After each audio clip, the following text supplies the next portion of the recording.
오늘 이 시간 하나님께서 우리에게 주신 말씀은 잠언 8장 1절에서 21절까지 말씀입니다. 구약성경 잠언 8장 1절에서 21절까지 말씀입니다.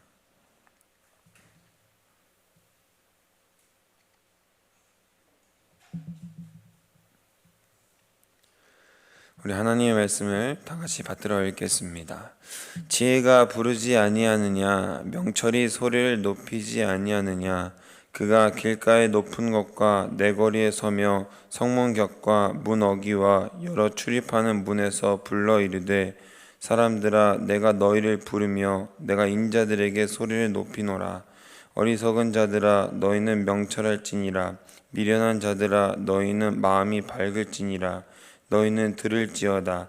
내가 가장 선한 것을 말하리라. 내 입술을 열어 정직을 내리라.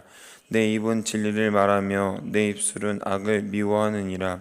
내 입의 말은 다 의로운즉 그 가운데에 굽은 것과 패역한 것이 없나니, 이는 다 총명 있는 자가 밝히 아는 바요 지식 얻는 자가 정직하게 여기는 바니라. 너희가 은을 받지 말고 나의 훈계를 받으며 정금보다 지식을 얻으라. 대저 지혜는 진주보다 나음으로 원하는 모든 것을 이에 비교할 수 없음이니라. 나 지혜는 명철로 주소를 삼으며 지식과 근신을 찾아 얻나니, 여호와를 경외하는 것은 악을 미워하는 것이라. 나는 교만과 거만과 악의 행실과 패역한 입을 미워하느니라. 내게는 계략과 참 지식이 있으며 나는 명철이라. 내게 능력이 있으므로 나로 말미암아 왕들이 치리하며 방백들이 공의를 세우며, 나로 말미암아 재상과 존귀한 자 곧 모든 의로운 재판관들이 다스리느니라. 나를 사랑하는 자들이 나의 사랑을 입으며 나를 간절히 찾는 자가 나를 만날 것이니라. 부귀가 내게 있고 장구한 재물도 공의도 그러하니라. 내 열매는 금이나 정금보다 나으며 내 소득은 수는보다 나으니라.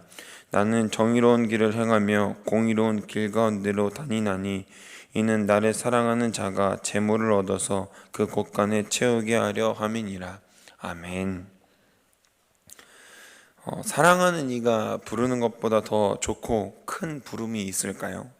물론 옛날 사람들은 나라의 부름을, 그러니까 왕의 부름을 받는 것을 그 무엇보다도 귀중하게 여기고 큰 가치로 여겼겠지만, 현재는 공무원 퇴사율도 굉장히 높아지고 있는 것으로 보아서 나랏일에 기여하는 것에 엄청 큰 가치가 있다고 생각하거나 명예롭다고 생각하지 않는 것 같습니다. 옛날보다는요.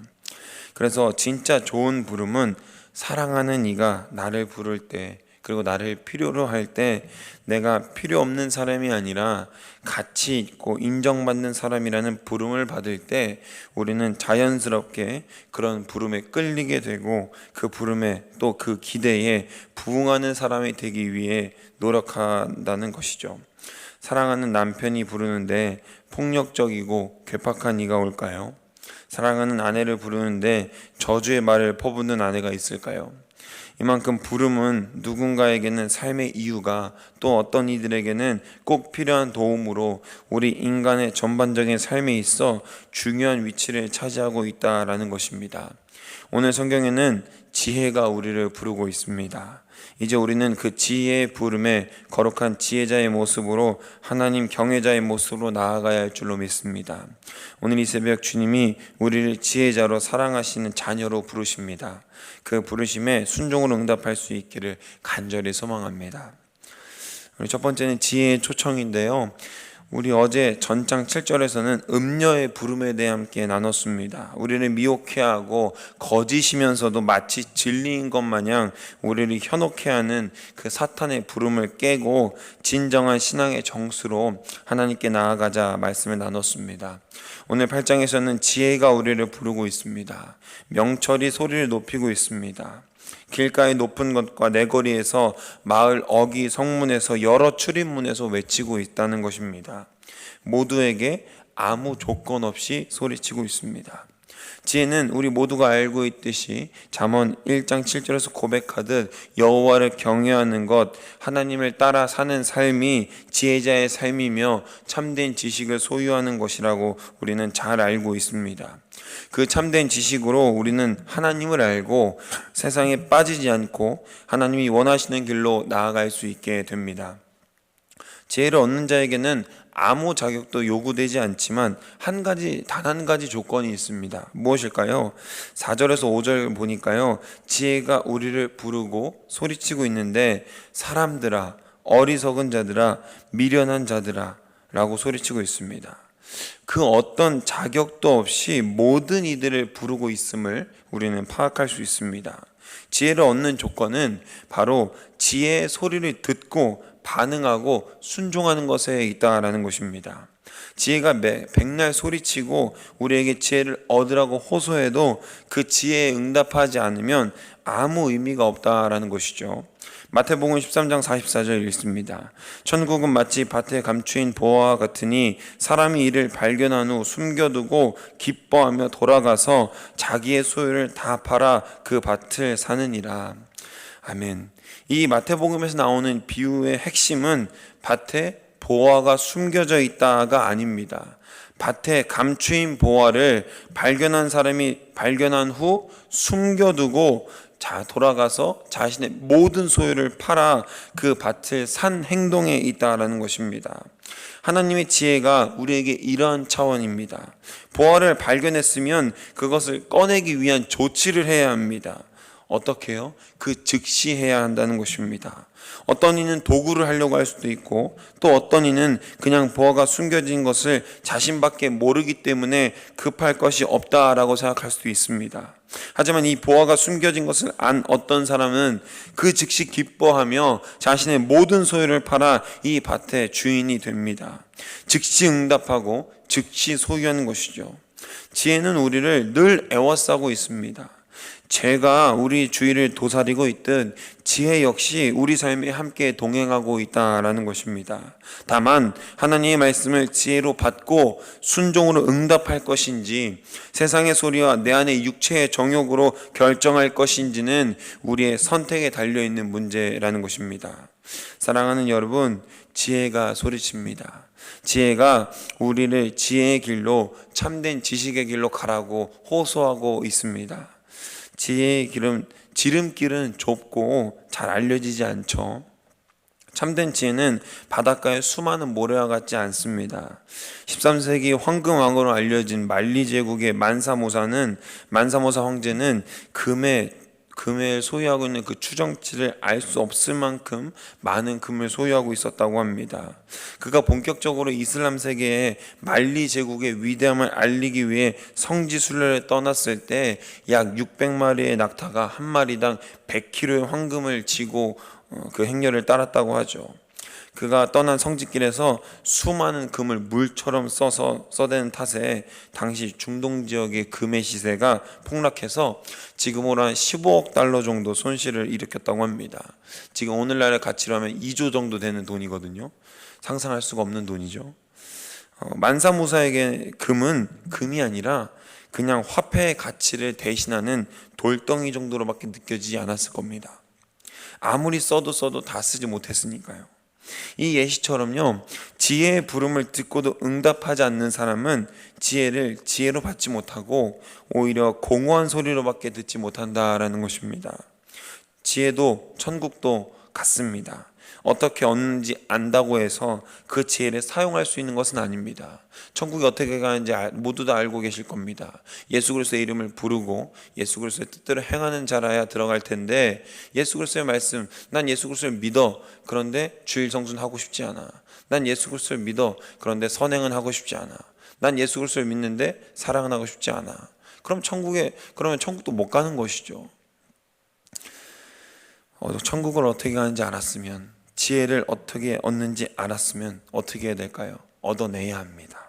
모든 소유를 팔아서 지혜를 사야 합니다.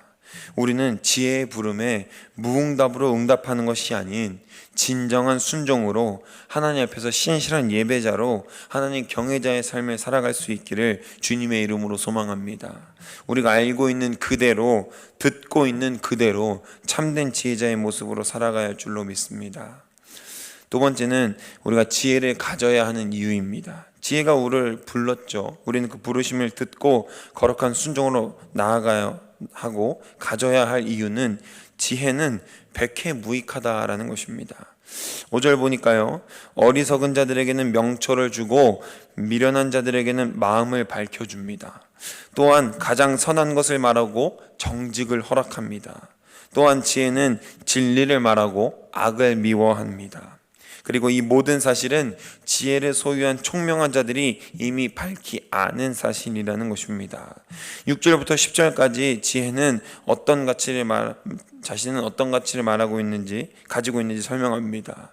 고귀함, 진리, 공의를 가지고 있습니다. 때문에 진리는 악을 미워하고 반대로 지혜가 없는 자는 지혜 있는 자를 미워하며 시기합니다. 때에 따라서 기독교인들이 박해를 받고 고통당하는 이유도 바로 이러한 이유 때문입니다. 진짜 지혜와 진리가 무엇인지 알기 때문에, 어떤 것이 참된 지식인지 알고 있기 때문에 가짜 진리를 소유한 이들, 참된 진리를 아예 모르기로 작정한 이들은 참된 진리를 가지고 있는 이들에게 대해서 질투하고 시기하고 미워할 수밖에 없다라는 것입니다. 그럼 우리는 어떻게 해야 될까요? 그들과 함께 똑같이 미워하고 저 진리도 모르는 것들이라며 저주해야 될까요? 아닙니다. 그들을 위해 기도하고 우리를 박해하고 우리를 저주한 자들에게 우리는 기뻐하며 다시 그들을 축복해주고 그들을 위하여 기도해 줘야 되겠죠. 열왕기상 3장 9절에서는 솔로몬이 하나님께 지혜를 구하는 장면이 나옵니다. 구체적인 성경의 단어로는 듣는 마음을 달라고 기도합니다. 이 듣는 마음은 바로 솔로몬의 지혜였습니다. 하나님의 음성을 듣고 백성들의 소리를 듣고 아울러서 뭇 백성들이 하나님을 따르는 삶을 온 나라가 하나님 경외자가 될 수 있도록 도움을 줄 수 있는 지혜였습니다. 이 지혜는 누구를 통해 증명됩니까? 열왕기상 11장에서 솔로몬을 시험하러 온 스바 여왕이 솔로몬의 지혜가 자신이 생각했던 것보다 더하다고 감탄하며 돌아가는 장면을 우리는 보게 됩니다. 그만큼 솔로몬이 하나님의 경외함으로 받았던 지혜는 세상 이들이 보기에도 감탄스러우며 놀라운 것이었다라는 것이죠. 하나님을 경외하는 솔로몬에게 하나님은 무엇을 허락하십니까? 열왕기상 3장 12절부터 13절까지 제가 읽겠습니다. 내가 내 말대로 하여 내게 지혜롭고 총명한 마음을 주노니 내 앞에도 너와 같은 자가 없었거니와 내 뒤에도 너와 같은 자가 일어남이 없으리라. 내가 구하지 아니한 부귀와 영광도 내게 주노니 내 평생의 왕들 중에 너와 같은 자가 없을 것이라. 아멘. 다시는 솔로몬 같은 왕이 없겠고 솔로몬이 구하지 않은 부귀와 영광도 주시겠노라 선포하시고 있습니다. 이것이 우리가 지혜를 선포해야 하고 지혜를 따라 소유해야 하는 이유입니다. 보통의 사람들은 기도할 때 자신이 원하는 것만을 놓고 기도합니다. 1차원적이죠. 하나님, 저 힘들어요. 없습니다. 가난합니다. 지금 너무 아픕니다. 힘들고 지친 일, 주님의 도움이 안 되는 일들을 위해 기도합니다. 하지만 우리에게 근본적인 문제는 바로 우리가 하나님의 지혜를 소유함으로 늘 말씀에 청종하며 하나님 경외자의 삶을 살고 있느냐 아니냐 하는 문제라는 것이죠. 자세히 우리의 삶을 면밀히 들여다보면 여전히 하나님께 불평하고 있고 여전히 하나님을 사랑한다고 고백하면서도 어느 때는 그리스도인이 아닌 것처럼 사랑하지 못하는 순간도 있고, 판단하고 정죄하지 말라고 말씀하심에도 불구하고 여전히 판단하고 정죄하는 우리의 연약한 모습을 볼 수 있다라는 것입니다. 저도 판단하고 정죄하지 않으려고 하는데요, 길거리에서 담배를 피고 그 냄새를 맡으면 짜증이 확 납니다. 왜 길거리에서 저 짓거리를 하는 거야 도대체. 술 취해서 비틀비틀거리는 청년들을 보면 아유, 이렇게 혀를 차는 저의 모습을 은연중에 보게 됩니다. 그러지 말아야지, 아니지, 사랑해줘야지 라고 다짐하면서도 이 마음, 머리는 알되 가슴은 원하지 않는 겁니다. 그게 바로 우리 인간의 본성이죠. 그래서 우리가 쉬지 말고 기도해야 하고 쉬지 말고 감사해야 하는 이유가 그것입니다. 우리가 남을 평가할 때 주님도 우리를 이미 평가하고 계시기 때문에 그렇습니다. 근데 우리가 평가하지 않으면 주님이 평가하지 않으시겠죠. 우리가 사랑하면 주님도 이미 사랑하시기 때문에 우리는 그 사랑을 온전히 누리는, 그 사랑을 온전히 따라갈 수 있는 삶이 되는 것입니다. 사랑하는 여러분, 근본을 따르면요, 순전하게 하나님 경외자의 모습으로 살기를 바라고 결심하고 나아가면 그 외의 문제들은 하나님이 해결하시는 것입니다. 금도끼 은도끼라는 전래 동화를 아실 겁니다. 그 동화에서 우리가 느낄 수 있는 바는, 나도 산신령을 만나면 꼭 나무도끼를 빠뜨렸다고 말하고 그 나무도끼를 빠뜨렸다고 얘기해서 금도끼 은도끼 다 받아야지 인가요? 아니죠. 금도끼 은도끼에서 우리에게 주는 교훈은 정직한 삶입니다. 이미 하나님은 우리가 시기하는지 질투하시는지 알고 계십니다. 악을 미워하고 명철을 바라고 있는지, 하나님이 저 지혜인지 지식인지 모르겠고 저 힘드니까 좀 도와주세요 라고 하는지 이미 그 마음의 중심을 다 알고 계시다라는 것입니다. 이미 알고 계신 하나님이 우리를 그냥 두시는 이유는 하나님이 때에 갚아주실 것이라는 의미를 가진과 동시에 여전히 우리에게 참된 지혜의 음성을 듣고 지혜의 길로 나아가길 바라고 계신다라는 것이죠. 요즘 우리 학생들과 열왕기상을 같이 묵상하고 있습니다. 특별히 북왕국의 왕들의 역사를 근래에 읽고 있는데요, 보면 답답한 겁니다. 하나님께서 북왕국의 첫 번째 왕 여로보암에게 이런 약속을 하십니다. 열왕기상 11장 38절을 읽습니다. 내가 만일 내가 명령한 모든 일에 순종하고 내 길로 행하며 내 눈에 합당한 일을 하며 내 종 다윗이 행한과 같이 내 율례와 명령을 지키면 내가 너와 함께 있어 내가 다윗을 위하여 세운 것 같이 너를 위하여 견고한 집을 세우고 이스라엘을 내게 주리라. 아멘. 이 약속은 유다의 후손, 즉 다윗 왕조에게만 내려졌던 약속인데, 이제는 이 약속이 다윗 왕가뿐만 아니라 다윗이 행한 것 같이 행한 모든 이들에게 똑같이 주어진다라는 말씀입니다. 다윗의 행함과 같이 하나님을 경외하고 하나님을 따르면 다윗에게 하셨던 축복을 그대로 주신다라는 언약이었습니다. 하지만 북왕국의 누구도 하나님을 다윗과 같이 온전히 따르지 못합니다.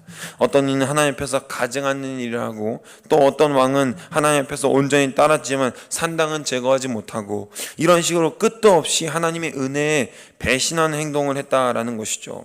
인상적인 것은 여로보암에게 요시야 왕의 예언을 하러 온 유다의 선지자가 한 명 찾아옵니다. 그는 예언을 하고 돌아가는 길에 여로보암의 붙들림을 받습니다. 여로보암이 예언을 듣고 저 선지자를 붙잡으라 라고 소리치자마자 그 선지자에 가리켰던 손이 마르는 사건이 발생해서 다시는 손을 쓸 수 없게 됩니다. 그래서 여로보암이 그 선지자를, 유다에서 온 선지자를 붙잡고 간청합니다. 하나님께 기도 좀 해주십시오. 그 기도를 통해서 여로보암의 손이 낫습니다. 그 둘 모두 그 자리에서 하나님의 임재하심을 경험하는 거죠. 하나님의 임재하심을 경험한 그들, 그리고 그 선지자 역시, 선지자도 받은 명령이 있었습니다. 예언하고 즉시 떠나라. 그리고 아무것도 먹지 말고 마시지도 말고 거하지 말라라는 명령을 받는데요, 이후에 그 베델에 있던 선지자에게, 늙은 선지자가 나도 선지자니까 하나님께 기도해 보니까 같이 먹고 마셔도 된다더라, 같이 먹고 마시자 라는 그 음성에 대해서 하나님의 명령을 어기고 먹고 마시고 즐깁니다. 그리고 여호와의 사자에게 물려 죽게 됩니다. 하나님, 우리 인간이 그렇습니다. 하나님은 명령을 따르고 지키기만 하면 모든 것을 주시겠노라 허락하셨지만, 우리는 탐욕되고 죄악된 모습이, 지혜롭지 아니하고 어리석은 우리의 정욕이 모든 것을 망치고 있다라는 것입니다. 사랑하는 여러분, 우리는 어리석고 미련한 모습에서 벗어나 고귀하고 완전한 지혜의 부르심에 응답해야 할 줄로 믿습니다. 그 응답을 통해 하나님의 길, 지혜의 길로 나아가길 주님의 이름으로 소망합니다. 그 아무것도 우리를 막을 수 없습니다. 죄 가운데 흔들릴 때에도, 흔들리고 지치고 어려울 때에도 우리는 하나님의 지혜로 그 모든 일들 가운데서 능력으로 나아갈 수 있게 되는 것입니다. 말씀을 정리하려고 합니다. 사랑하는 도원동교회 성도 여러분, 하나님이 우리에게 이토록 지혜를 구하고 지혜를 소유함으로 하나님의 길, 정직과 공의의 길로 나아가라고 하시는 이유는 무엇입니까? 21절에서 하나님은 이는 나를 사랑하는 자가 재물을 얻어서 그 곳간에 채우게 하려 함이니라 라고 선포하시고 있습니다. 단순하게 하나님을 믿는 자들, 신실하게 하나님만을 선포하고 하나님을 경외하는 자들에게 자연스럽게 부는 따라오게 되는 것이지만 그 물질의 양이나 범위가 내가 생각하는 것과는 상이할 수 있으나 진정한 지혜의 소유자는 하나님이 오늘 내게 허락하신 것에 감사하고 하나님이 내게 부어주신 것에 기뻐할 수 있는 사람이다 라는 것이죠. 진정한 지혜자는 건물주를 바라는 사람이 아니라는 뜻입니다. 하나님 왜 저에게는 건물을 주시지 않습니까? 저에게 건물을 주시면 제가 선교를 정말 많이 할 텐데요. 우리 곳간을 세상적으로 채우는 건 보이는 화폐, 물질에 있는 것이 아니라 하나님을 신뢰하고 하나님을 온전히 따르는 지혜자는 어떤 방법으로 하나님을 즐겁게 할 수 있을지, 어떤 방법으로 하나님이 은혜에 대한 사랑의 기쁨을 누릴 수 있을지 고민한다라는 것이죠. 한 연예인이 5천만 원을 기부한 뉴스를 접하게 되었습니다. 그 뉴스의 댓글에서는 사람들이 뭐라고 하냐면요, 뭐 이렇게 적게 하냐, 돈도 많이 벌면서 더 많이 해야 하는 거 아니냐라고 얘기하더라고요. 정말 그런 댓글 쓰는 사람들을 보면 가슴이 아픕니다. 정작 그렇게 얘기하는 사람들은 기부를 안 해본 사람일 가능성이 크죠.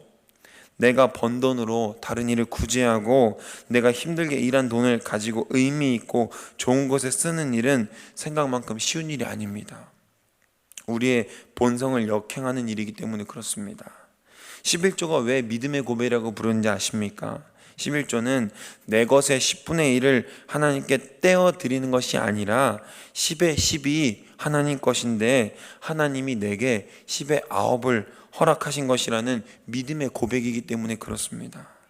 그러니까 나는 예수 그리스도의 온전한 사랑의 메인자로서 이 돈에 대한 아무런 권리가 없지만 하나님이 내게 허락해 주셔서 10분의 9를 내 쓸모에 맞게 사용할 수 있는 축복을 하나님께서 주셨다. 내가 번 것이 내 것이 아니다라는 이 역설적인 진리가 오늘 우리에게 있어서 내 삶도 여전히 이 세상에 발딛고 사며 죄악 가운데 있을지라도 하나님을 구하며 지치지 않게 선하신 주님의 사랑에 그 지혜의 부름에 순종으로 응답하기를 주님의 이름으로 소망하고 축복합니다. 우리의 것이 아닙니다. 우리의 것인 것 같으나 우리의 삶이 아니고, 내가 번 돈 같으나 우리의 돈이 아니고, 우리의 사랑 같으나 우리의 사랑이 아니죠. 예수 그리스도께서 허락하시고 예수 그리스도께서 우리에게 값없이 주신 것입니다. 그렇기 때문에 우리도 값없이 그리스도의 말씀을 지켜야 하고, 값없이 그리스도의 말씀을 따라가는 그 와중에 내게 주어진 것들, 여전히 우리는 숨쉬고 하나님께 감사하며 오늘의 은혜, 그리고 오늘 뭐 먹지, 내일 뭐 먹지라는 고민을 하고 있지 않습니까? 우리에게 내일이 있을 수 있다는 그 희망, 하나님께서 허락하신 것이죠. 하나님께서 허락하신 그 희망과 소망으로 우리는 무엇을 꿈꿔야 되겠습니까? 이 세상적인 일들은 소모적인 일입니다. 그러나 우리가 하나님 말씀을 듣고 그 말씀을 청종함으로 지혜자의 삶을 살아가고 하나님 경외자의 삶을 살아가는 것은 소모적인 일이 아니라 영원한 것입니다. 그 영원한 진리를 따라 영원한 지혜에 우리가 온전히 올인할 수 있는 우리 사랑하는 모든 도원동교회 성도님들 되시기를 주님의 이름으로 소망하고 축복합니다. 기도하겠습니다. 사랑의 주님, 감사합니다. 오늘 이 시간 하나님께서 지혜의 부름을 우리에게 허락하셨습니다. 지혜의 초청을 우리에게 허락하셨사오니 온전한 지혜를 따라서 하나님의 말씀을 따라서 고귀함과 진짜 진리와 참된 지식을 소유하며 나아갈 수 있도록 역사하여 주시옵소서. 우리 세상적인 일에 소모함으로, 소모적인 그 일에 썩어 없어질 것들에 대해서 우리가 연연하지 않도록 도와주시옵소서. 우리에게 참된 진리와 지식을 허락하셔서 진짜 여호와 경외자의 삶을 살아감으로 인하여서 하나님을 기뻐하고, 그 무엇보다도 하나님이 주시는 참된 평안과 참된 사랑이 우리 안에 넘쳐 흐를 수 있도록 주님 붙잡아 주시옵소서. 하나님께서 인도하시는 그 길을 따라가길 소망합니다. 우리 너무나도 연약하여서 늘 육체의 정욕의 길로 가려고 합니다. 피곤하고 쉬고 싶고 아버지 어려움 가운데 늘 하나님을 바라지 못하는 우리의 모습들을 돌아보게 되는데, 이 시간 우리 지혜를 완전히 소유함으로써 하나님의 지혜의 부름에 그 응답에 즉시 순종함으로써 진실된 하나님이 기뻐하시는 참 지혜자의 모습으로 살아갈 수 있도록 우리 돈원등교회 모든 공동체마다 축복하시고 지키시고 인도하여 주시옵소서. 감사드리며 이 모든 말씀 우리 주 예수 그리스도의 이름으로 기도합니다. 아멘.